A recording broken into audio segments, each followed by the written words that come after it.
So I heard this analogy once as AI being, a paintbrush. So just because you have a paintbrush doesn't make you a great painter. So AI is just the paintbrush. You still have to be the painter. So you have to really leverage this tool to create what's genuinely you. Welcome to the podcast about communication in business. I'm your host, George Torok. Did you know that I'm known as the speech coach for executives because I help business leaders deliver the intended message for greater success? And we do that through one-on-one coaching or group training for the team. On this podcast, you will hear insights and ideas from communication experts from around the world to help you get your message across more successfully. My guest today is George Arabian. Here's 3 facts that I think you should know about George. 1, he has over 25 years of experience in marketing, starting from building his first website in 1996. Who even knew what a website was back then? And when the internet certainly was in its infancy, because the web had only been around for, I think, about 3 or 4 years at that time, the World Wide Web, which laid the foundation for his company Envision. That's with an N. And he leads one of Canada's top digital marketing agencies, Envision, known for combining consulting and execution and focusing on lead generation and brand awareness for mid-market B2B clients in key industries, including manufacturing, professional services, and technology. Oh, and 3, George is married with 4 kids, and he emigrated to Canada from Lebanon to escape war. And that's always a good reason to move. There's a war coming. Let's move. George Arabian, welcome to Your Intended Message. Thank you very much, George. It's always great to speak with another George. And your podcast certainly resonates with me. I've listened to many of your intended message and messages, and I'm excited to be here. So thank you for having me. Delighted to be talking with you. And I know we're going to have fun. And here's a concept that you introduced to me, and it was one I hadn't heard before, and that's the concept of holistic digital marketing. And I made a point of Googling it, looking it up, and it actually exists, or it does exist. It's not just in your mind. However, it's obviously in your mind and on your mind, and help us understand what is holistic digital marketing. Is it just another silly phrase being thrown about, or is there substance to it? Yeah, great. So thank you again for having me. So yes, it is just another phrase. I mean, everything is another phrase, but traditionally speaking, people are more familiar with omni-channel marketing, where you're kind of trying to touch the right individuals or your audience in different channels of marketing. So you're diversifying your marketing initiatives. Holistic is very similar in that you are trying to touch your audiences at various points through various touch points throughout their journey, but leveraging realistically, from my perspective, digital, which is where I live. So non-traditional mediums, I guess now they are kind of traditional in that they've overtaken the traditional medium. So they are the norm now. Things like Meta and Google and YouTube and all those kinds of great platforms. So holistic marketing is really looking at your user, their journey, and what needs to be placed in front of them to captivate them to improve your probability of converting them into a prospective client.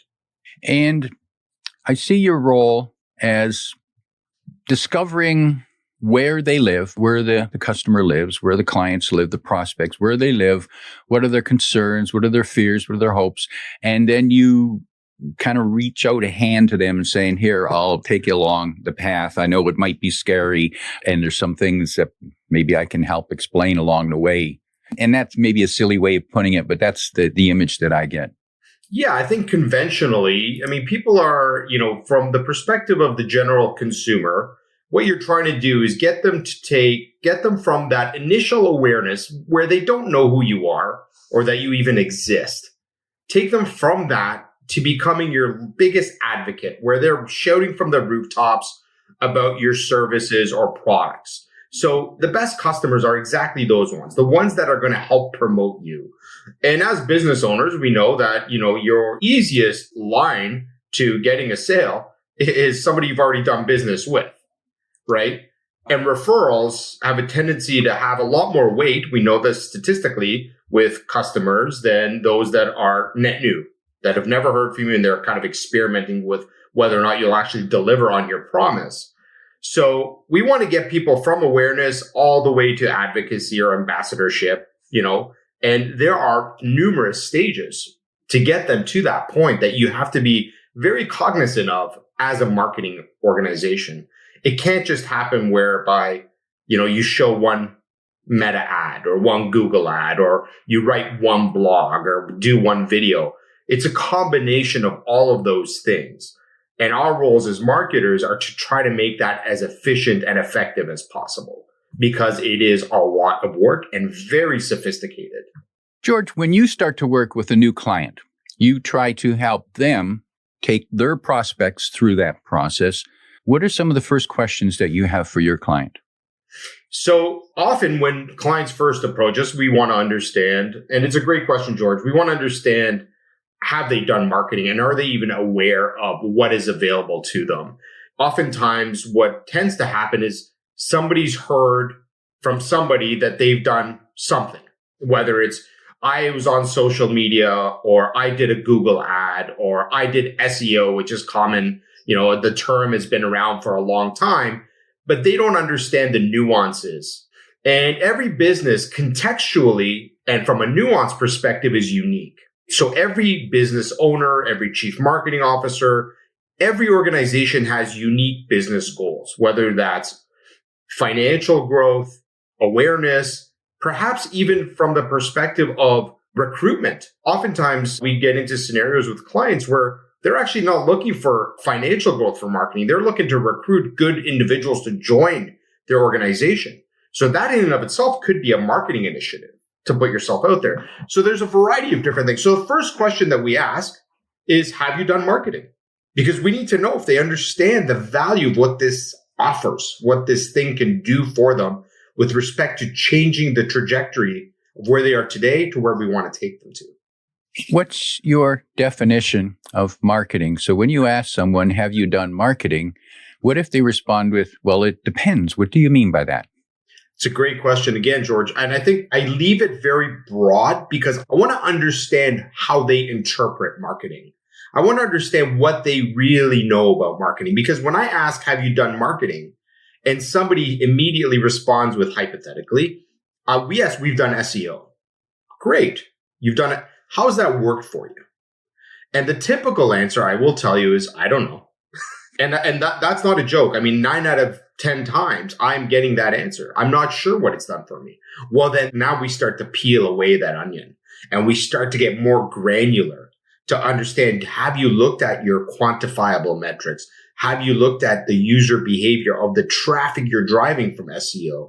So we start to get a lot more detail oriented because it's imperative that they understand there are things that you need to look at as a business owner or as a marketing division within a business on a regular basis to really appreciate, is this thing that we are doing aligning with our business objective and our goal?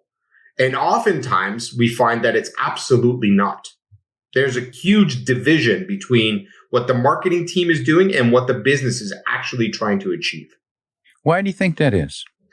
I think, again, as much like you, who puts out a lot of education and knowledge into this world, whether it's through, your intended message, your podcast, or the books you've written, I think people just don't know. And oftentimes the fixation is closing the deal. As a marketing agency, it's let's just close the deal, as opposed to let's educate our audience so that they themselves can ask better questions of marketing agencies. So education becomes a big part of it. And that's the big gap that I find, is that because of the pace of how fast digital moves, it's very hard for the general individual who is not really from this world. They're running their manufacturing organization or their professional services organization. Their focus isn't staying on top of what's happening in the digital space. That should be the focus of what you're hiring a marketing agency for. Much like if you go to a doctor, if you're, feeling sick, your doctor is not going to ask you to get a haircut. They're going to tell you let's diagnose this by doing some tests, taking blood work, whatever. We're doing the same things, except we're asking a lot of questions, looking at the data that they have at their fingertips, and then educating them to show them what's actually happening. So education is really what's lacking. And it's okay.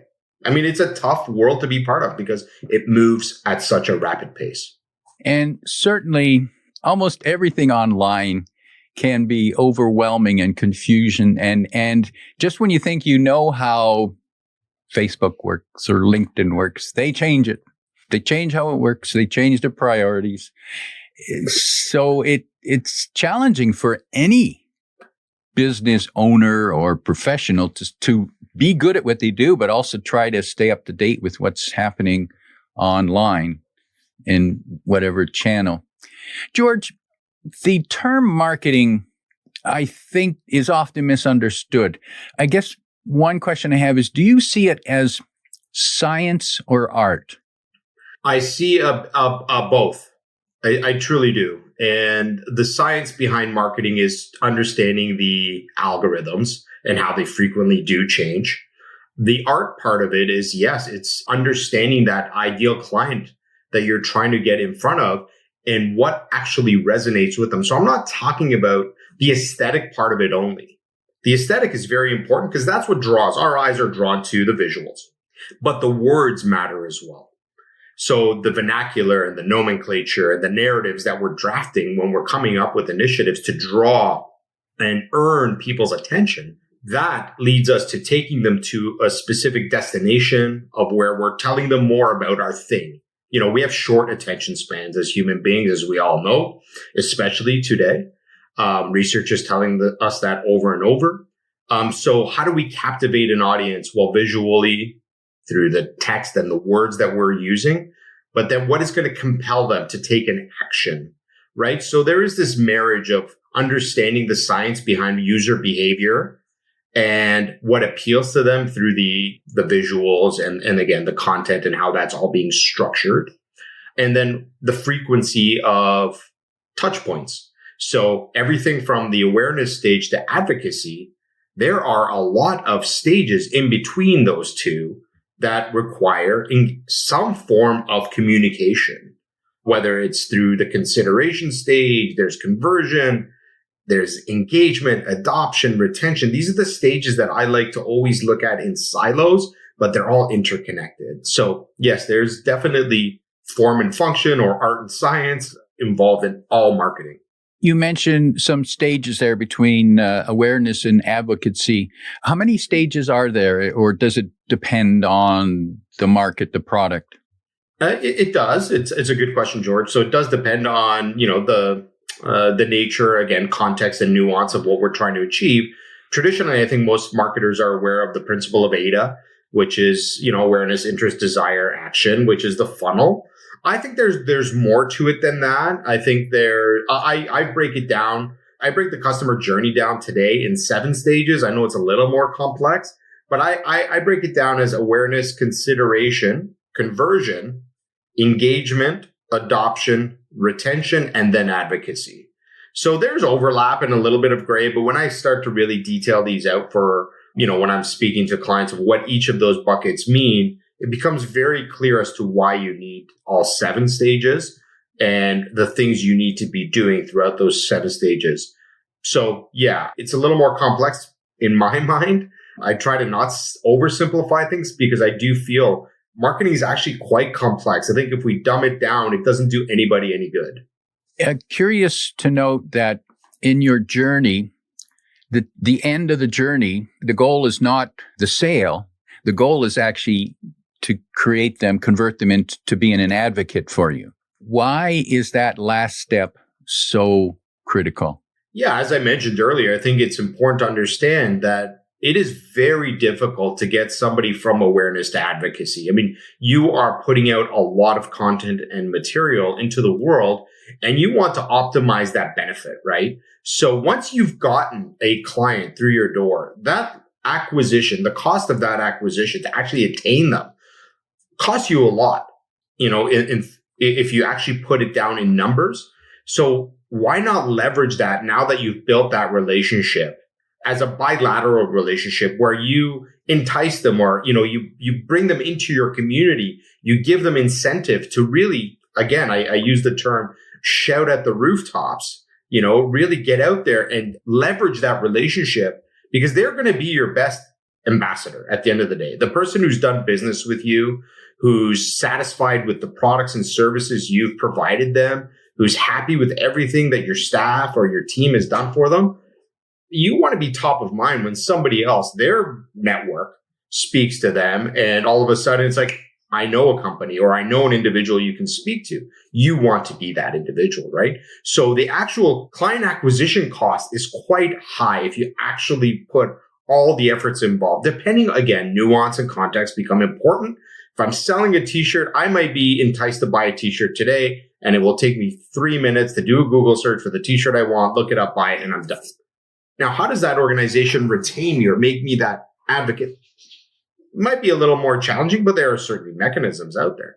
But when you're a B2B company that your life cycle from initial engagement to sale could be 6 months to a year of information and meetings, like the last thing you want to do is not leverage all that work you've put in for that client acquisition cost and not leverage that individual as an advocate. And there are simple things that can be done to leverage them, like request a Google review, request a potential opportunity for them to come on a podcast, like your intended message, and speak, show their professional presence to the world. Like, there are things that can be done that are quite simple these days to actually execute that put them in that advocacy or ambassadorship bucket. How best to reward those people who do advocate for you? Yeah, I'll give you two examples. I'll give you a B2C example. Okay. I'm a big Converse guy. I wear Converse. Everyone knows that I wear my Chucks proudly. As a kid, as you mentioned at the beginning of the podcast, we immigrated here. So, my parents are the typical immigrant story. They came with no money, nothing. I was always, as a young kid growing up, jealous of the kids in the schoolyard who had Converse. I never had Converse. We couldn't afford them. As I got older, obviously through a lot of hard work, my wife actually bought me my first pair of Converse because she knew how much I've always loved them. And so I've become just kind of part of their ecosystem, and I've subscribed to their newsletters, and I follow them on social media platforms. And one of the things that they do from a B2C perspective is on my birthday, they will send me a special promotion to buy more Converse. Now, obviously, they're looking at it from a capitalistic perspective to benefit from my advocacy, but I always take advantage of that 25% off my next pair of Converse. Why wouldn't I, right? But that's a unique custom email that I get on my birthday that says, "Happy birthday, George.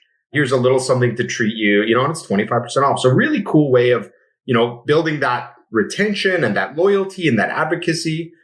And I wear their shoes everywhere I go. So, I'm kind of helping the brand. From the perspective of a B2B organization that can help leverage those same things, one of the things that I really love doing is asking our B2B clients to take part in a testimonial video. You can ask for a Google review, which now, marries you together in a way that is very beneficial when people read your reviews and they see that so many B2B companies have left positive reviews. It's a great tool for any organization to leverage. But one of the things, I take it a step further, I actually will do a video whereby we cross-promote one another in a way. They're giving us their video testimonial about the benefits of our services and our offerings and the experience they had. And in return for that, they get a lot of kind of like be-real or evergreen content that they can leverage themselves. So it benefits both of us. So now what that does as well is now it's opened up the door to like, hey, maybe we should be doing more videos as well. Look how beneficial these videos are and how great these videos are for engagement with our audience. And I'm talking from the client perspective. So they get this little sprinkle of this thing that they've never experimented with, which is video, which is so beneficial. So we give and we ask. It's a give and take. It can never be a take thing. It's got to be a give and take relationship, right? Just like Converse gives me 25% off on my birthday, I take advantage and I buy a new pair of Converse on my birthday for myself selfishly. With B2B, I give them content, be real, stuff that they can use. In return, all I'm asking for is a positive video of their experience. So now, George, what I'm noticing in both of those examples is the use of, or the triggering of, emotion. So in case of, it's your birthday, so naturally you want people to remember and look at a birthday gift. Oh, and I can treat me, make me feel special on my birthday. So yeah, there's that emotional connection. And I see with the videos that you create for your clients, they go, oh, I look pretty good in video. Hey, maybe we should do more of this. Yeah, I don't mind doing this at all. They made me look good. I sound good too. And so there's that emotional trigger I see in there that I'm guessing is actually probably critical throughout the whole process. It absolutely is. You have to touch on people's emotions. I mean, psychology is a big part of this, going back to the science of web. Psychology is a big part of triggering somebody's emotion to take an action. So what we're typically experimenting with, marketing is this gigantic hypothesis. Like, we come out with a hypothesis and we present it to the client. We say, we assume, based on all this amazing data that we have and understanding your audience and who you're trying to target, here's what we're going to do. Great. So we execute that thing, and then we start pivoting. We start identifying, like, we create benchmarks, and we say, this experiment worked great. This one, not so much. Well, why? Well, maybe the hook wasn't as powerful as this hook. Maybe the perception that this sets is different than the perception that this sets. So we start pivoting and changing little things around to see how we can trump our king. So in essence, you're always continuously experimenting, but what you're doing is you're actually triggering people's emotions by using words or images that resonate. And there's a lot of science behind that as well, as to what words should be used at what times during what stages of their buying cycle. Right. So yeah, it's quite fun, to be honest. It's quite an enjoyable thing where you can make subtle changes and see dramatic differences in impact to the audience. And it's interesting when you say that, because I've noticed that in messages that I've received from marketers, and it's especially the mistakes that I notice, and it's subtle changes, and even something as simple as I get requests from people who want to be on my podcast, and naturally I'm always looking for guests, so I'm happy to get that. However, I'm looking in those requests, I'm looking for what they know about me already. Mm-hmm. And when I see what's clearly all about them, I'm not interested, because I know it's going to be a lousy interview at best. It's all going to be about them. And they've already showed me that they're not going to put in the effort to help promote the podcast as well. And it's subtle things that make a difference. Of course. And the effectiveness of that message is either going to get them the opportunity to speak with you or not. And what we were speaking about just prior to coming online on this podcast was AI, and how that's made it so easy to just blurt out generic messages. I get them all the time on LinkedIn as well. I mean, that's the platform that I leverage, George. So, oftentimes I'll get a very generic, hey, here's my calendar, book a time with me to speak. I'm like, who are you? What is this all about? I'm not looking for a sales pitch. I'm looking for authenticity and genuinity and creativity. And that's what's going to resonate with audiences. It's not a generic script that says, I saw your profile on LinkedIn. You would be a great contributor to this thing. Here's a link. Book a time with me. Well, wait a second. You want me, and you want me to do the hard work to book a time with you? How about you tell me a little bit about yourself, introduce who you are, what you're all about?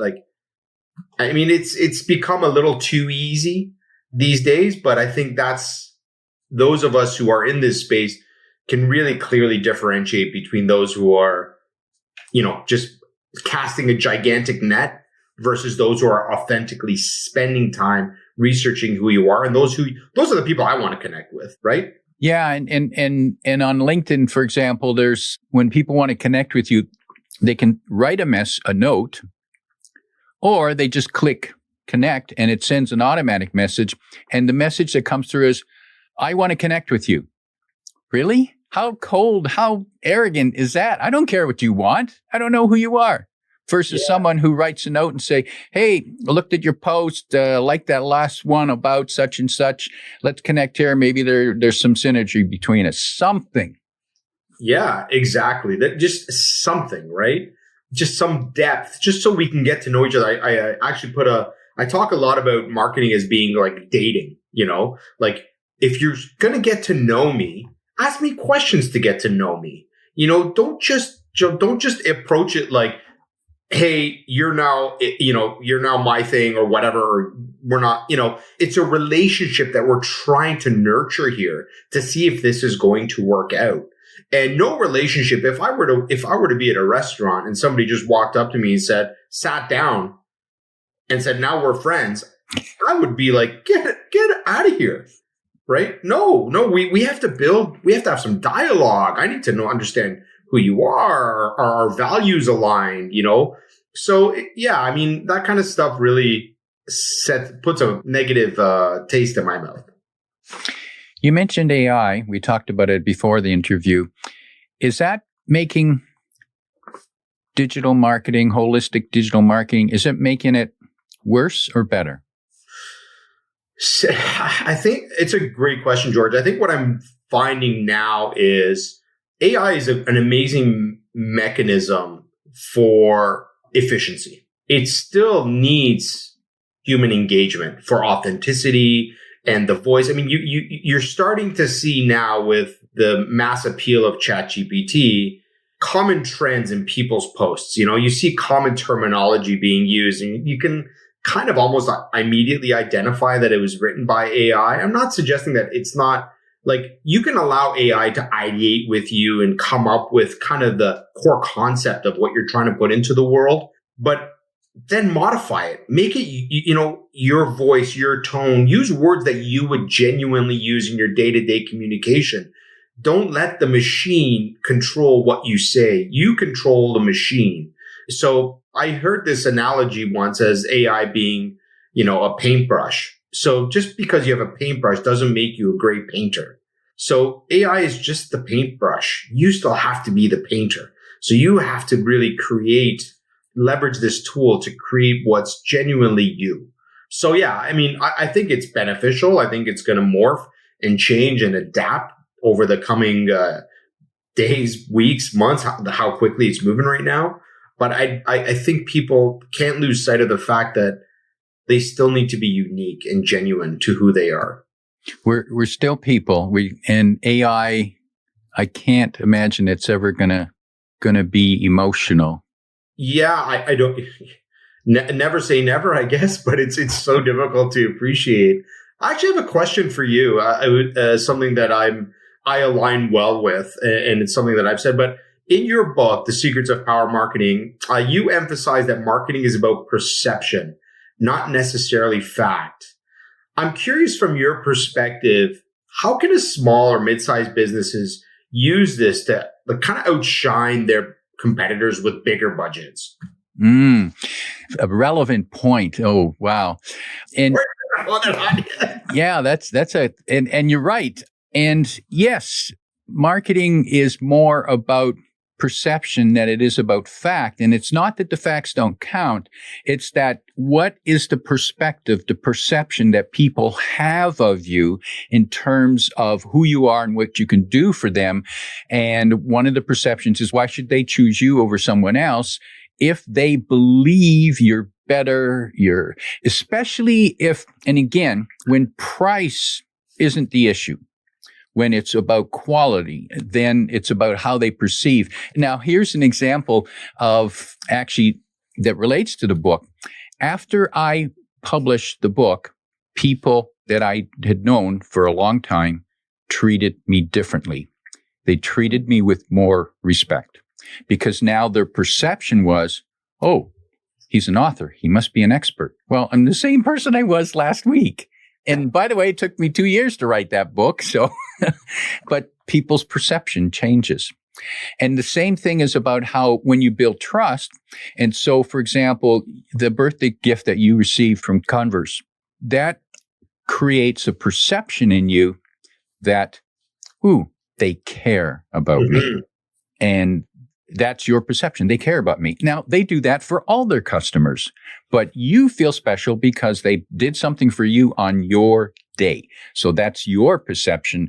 They care. They don't really care. But I'd like to think they care a little bit. and maybe they do. Yeah. But yes, but you're right. The perception is a huge factor. George, as we prepare to wrap up, imagine you could sit down with a business leader who's looking at the year ahead, thinking about their marketing. Perhaps they're unhappy, or perhaps they just don't know how effective their marketing is and where they should put their limited budget. What might be 1, 2, or 3 pieces of advice that you would give them? The first piece of advice I would give anyone who's about to enter or has been in marketing and is unsure of its effectiveness is eliminate tactics from the conversation completely. So start by aligning your marketing initiatives with your KPIs, your core objectives for your organization.